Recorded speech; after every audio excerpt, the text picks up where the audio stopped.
Du fait que l'Azerbaïdjan soit effectivement, comme vous l'avez rappelé, un pays musulman majoritairement chiite, mais c'est une république laïque qui s'oppose au fondamentalisme du régime des mollahs en Iran, qui s'oppose à l'impérialisme et à l'expansionnisme iranien fondamentaliste, et donc qui voit en l'Iran une menace. Donc il y a une relation très étroite qui s'est développée entre les deux pays, entre Israël et l'Azerbaïdjan, depuis la fin du non soviétique, dès 1991, avec des intérêts communs.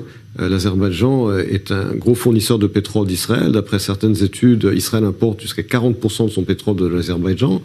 Et l'Azerbaïdjan est un très gros client d'Israël en termes de sécurité, de technologie militaire, qu'il utilise à la fois dans son conflit contre l'Arménie, mais également pour se préserver de l'Iran. D'après certaines sources, il y aurait même des bases militaires israéliennes aériennes en Azerbaïdjan, mais en tous les cas, il y a là un intérêt commun entre les deux pays qui aujourd'hui est complètement officiel alors qu'il était officieux jusqu'à présent. Mais est-ce qu'à votre avis, l'Azerbaïdjan pourrait apparaître ouvertement, s'il y avait un conflit militaire entre Israël et l'Iran, comme un allié d'Israël? Est-ce que c'est pas risqué pour ce pays de se présenter comme un allié militaire d'Israël face à l'Iran? Non, c'est un allié militaire d'Israël, c'est déjà officiel. Les Iraniens le savent très bien. Enfin, ils ont dit qu'ils n'aideraient pas Israël à attaquer l'Iran, en tout cas. Hein. Qu'ils ne participeraient pas activement dans un tel conflit.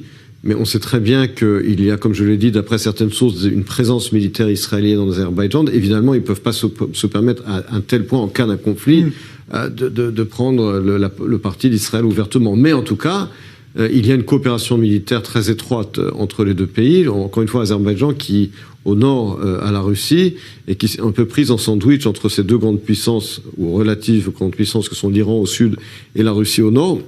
Deux pays qui, je vous rappelle, Jean-Charles, coopèrent de plus en plus entre eux, et cela renforce encore plus les intérêts communs entre l'Azerbaïdjan et Israël.